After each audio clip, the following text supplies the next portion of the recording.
Hai korang, hari ni saya nak kongsikan cara-cara saya buat serunding ikan.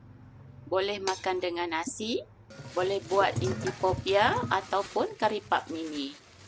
Ikan yang saya gunakan ialah ikan selayang. Di sini saya gunakan 2 kilo ikan selayang. Buang segala isi perut dan cuci bersih-bersih.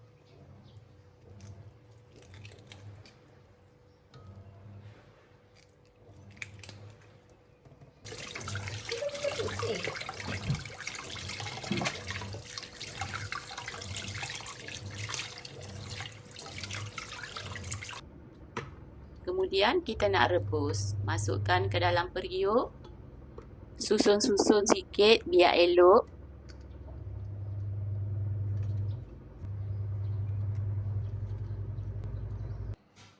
Masukkan sedikit air. Saya masukkan sedikit garam dan juga beberapa keping asam. Disebabkan hari ini tak sempat nak buat, jadi supaya tahan, kita masuk asam dan garam. Kemudian rebus sampai masak. Ikan yang sudah masak, kita sejukkan. Dah agak sejuk, kita akan perisi ikan, asingkan tulang dan isi.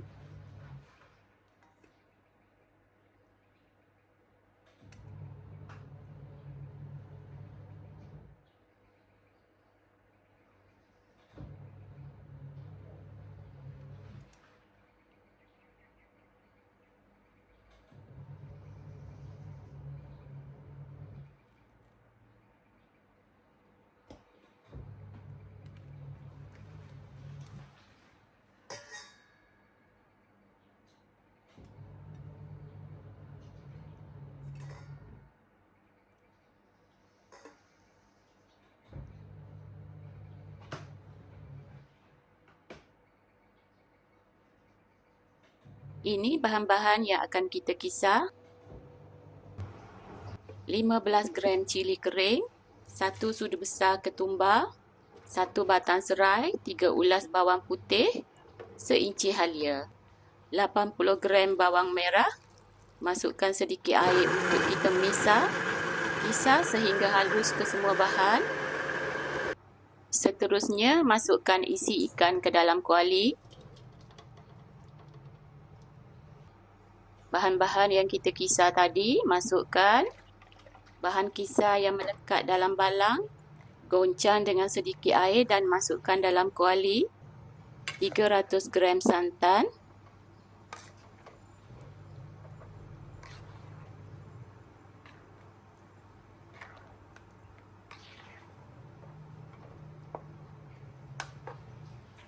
(200 gram gula melaka, 2 sudu besar gula, 1 sudu kecil garam.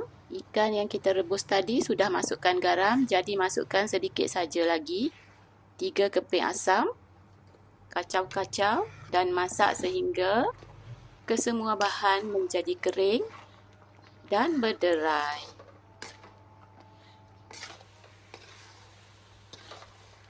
Serunding ikan kita sudah pun jadi. Kali ini saya nak serunding yang sedikit basah. Tapi untuk simpan dan tahan lama, kita kena masak sehingga betul-betul kering dan berderai. Selamat mencuba!